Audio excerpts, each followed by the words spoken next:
Oui,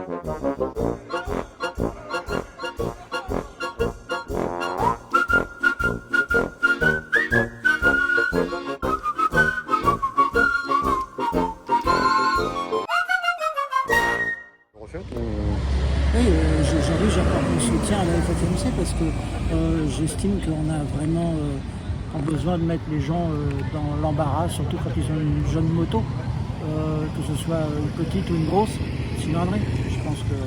Voilà. Et ta moto, c'est quoi? C'est une 125. Elle est belle. Modèle Cityfly. Elle est de quelle année? 1999. Elle est comme neuve. Voilà. T'as combien de kilomètres? 32 000.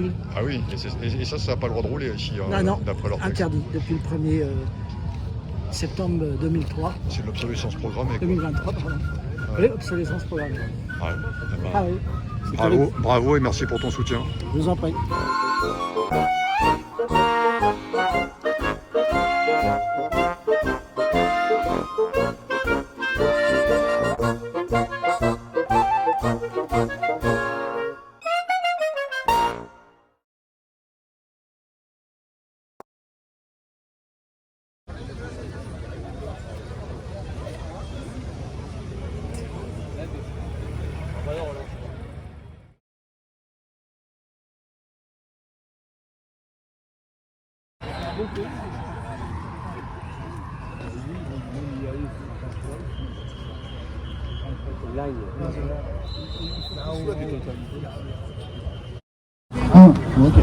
Super, c'est super la technique. Bon, on n'a pas trop l'habitude. Bon, en tout cas, remercie tout le monde, toutes les assos, toutes les antennes FED qui sont là pour nous soutenir. Et puis surtout, vous tous particuliers, et puis c'est super sympa d'être là. Maintenant, on va faire une petite manif simplement pour réclamer une nouvelle fois la dérogation définitive des motos de la ZFE, c'est-à-dire qu'on ne peut plus avoir de restriction de circulation. Pourquoi? C'est pas simplement une question de lobby, de passion, c'est aussi une question de raison. De par notre place sur la chaussée, notre facilité à circuler, etc., on permet de fluidifier le trafic.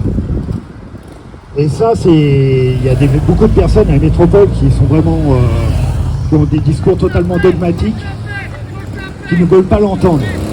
La moto est une solution. On est le véhicule terrestre, un moteur le moins polluant et le moins impactant. Plus il y a de moto, plus il y a de fluidification, et plus on s'en sort. C'est bon pour tout le monde, c'est bon pour la planète, c'est bon pour ceux qui ont du mal à respirer. Et ça, personne ne veut l'entendre. Alors maintenant, la dernière fois, on a fait une méga manif. Vous étiez là, j'espère. La seule réponse qu'on a eue de la métropole, ça a été un communiqué de presse de non-recevoir. Donc aujourd'hui, on se refait entendre. Et en sachant que ce ne sera pas la dernière. S'il n'y a aucune solution de trouver, en octobre, on remet ça.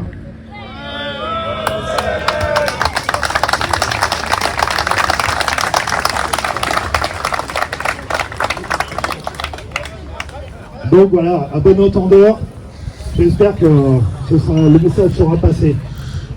Maintenant, effectivement, on est là pour avoir un rendez-vous, pour pouvoir dialoguer, mais le but final, c'est quand même la dérogation. Vous allez entendre, ils vont dire, oui, mais on ne peut pas faire des milliers de dérogations, mais elles existent déjà, ces milliers de dérogations. Il y a beaucoup de véhicules qui sont exemptés de la vignette critère. Entre autres, oui, certains véhicules territoriaux, certains véhicules de transport en commun.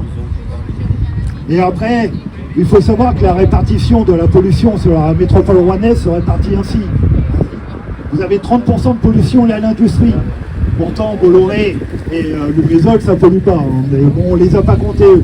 Du coup, ils sont peut-être à 75% avec eux, mais non, on va rester à 30%. On va rester sur les chiffres officiels. Après, ce qui est encore plus étonnant, c'est qu'on a 30% de fluvial. C'est-à-dire que tous les bateaux de plaisance, de croisière qui passent à Rouen, ils nous polluent la gueule. Voilà, ça c'est la réalité. Maintenant, on est là pour les accueillir. Mais pourquoi demander à des efforts à des particuliers qui sont déjà exempts avec l'inflation de faire des efforts supplémentaires? Comment on faisait? On reprenait, nous, à notre époque, dans le véhicule de grands-parents. On faisait nos premiers kilomètres avec. on entrait dans la vie professionnelle grâce à ces véhicules. On avait de la mobilité parce qu'on nous demande de plus en plus de mobilité dans le milieu professionnel. Oui, non, mais elle est à 50 km, il y a du boulot, elle est là. Aujourd'hui, non, tout ça c'est devenu obsolète. Les voitures sont obsolètes. Le déplacement thermique est pensé comme obsolète par la métropole. Alors aujourd'hui, on va manifester. Ce matin, on a été au blocage filtrant du rond-point de la Motte. On a fait pas mal de tractage. Et là, on va sûrement recroiser nos collègues sur les ronds-points. Donc voilà, bonne manif. La manif est assez courte. Il va y avoir pas mal d'arrêts. Et maintenant, je vous laisse la parole à Fitsen.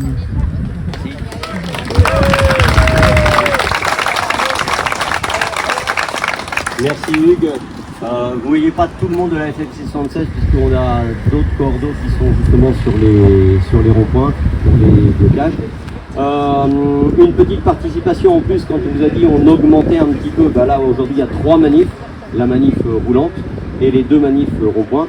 Et on va augmenter aussi, c'est-à-dire qu'on va vous mettre à contribution pour tous ceux qui le souhaitent, c'est-à-dire que à chaque fois qu'on va passer un carrefour où je m'arrêterai à peu près une 50aine de mètres après ce carrefour, on mettra pied à terre, vous aussi si vous le voulez, et vous pourrez aller voir les automobilistes et leur dire ce qu'il en est par rapport de la ZFE, ce que vous en pensez et les bienfaits de la moto. Il ne faut pas oublier que voilà, chaque motard qui ira discuter, c'est des points pour nous, dire que plus il y aura de monde en moto, plus ce sera fluide et moins les automobilistes seront emmerdés. Imaginez demain si on abandonne tous nos motos et qu'on prend nos voitures en ville, c'est le calvaire. C'est le calvaire. Là, ça va bloquer complètement. Donc, la moto étant une solution de fluidité, faites-le entendre. Discutez-le, parlez-en. Aujourd'hui, on bloque tout le sud de Rouen. On vous donne rendez-vous d'ores et déjà pour le 7 octobre, où là, on bloquera tout Rouen. Et là, on sera plus tout seul, entre guillemets, manifestants, FFMC, associations et tout le monde qui nous aide d'habitude. Je ne cite pas toutes les assos, tellement il y en a et c'est super. Je me revois sur le compte Filsen, mais on aura beaucoup de monde. Donc encore un grand merci à vous. N'hésitez pas quand on met pied à terre à aller voir les automobilistes, tout ça en consigne de sécurité. Petite consigne habituelle, n'oubliez pas les rétros à gauche pour les remontées des flanqueurs. Puis le reste, je crois que vous avez l'habitude et que un grand merci.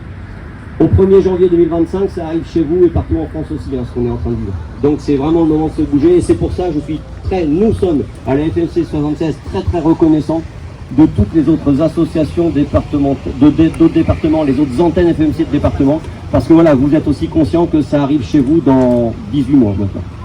Merci à vous. Dernière petite information. Alors sur le trajet, on a un radar de feu, mais on va s'en occuper, donc normalement il devrait prendre personne. Donc voilà. Sinon cache-plaque. Sinon, si vous voyez qu'il n'est pas recouvert ou qu'il n'y a pas une personne de service d'ordre à côté, c'est qu'il faut se méfier. Voilà. Donc ça c'est important. Donc surtout pensez à la sécu, essayez de remonter les fils. Si on n'a pas de sécu en amont, on est obligé de tout arrêter. Donc voilà. Donc bonne manif et on part dans une dizaine de minutes. Préparez-vous, merci.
C'est bon, hein, le noir. Hein. Ah, putain. J'ai l'impression de rentrer dans la piscine.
Dire, c'est que vous prenez soit le bus, soit le vélo, et puis tant pis pour les autres. C'est tant pis pour les autres. Mais le bus c'est payant, c'est cher. Bien sûr, ben, le Vous vélo. savez combien que ça coûte Il faut encore qu'il y ait une ligne de bus pour y aller. Pardon Et puis Il faut encore qu'il y ait une ligne de bus bus. pour y aller. Non, mais les bus, c'est un billet, c'est 1,70 € aller, 1,70 € retour. Ça fait combien? Bien sûr que c'est cher. 3,40. 3,40 €. Je dis pas de conneries, c'est 3,40 €. Ouais. Non, mais Croyez que c'est donné. il n'y a rien qui est donné, mais nous, c'est ce qu'on dit. Il vaut mieux garder sa voiture et la conserver que de la Mais changer. c'est pour parce une qu'ils voiture. veulent dépolluer un peu l'atmosphère. Alors, dépolluer, par contre, ils touchent pas au paquebot, ils touchent pas aux.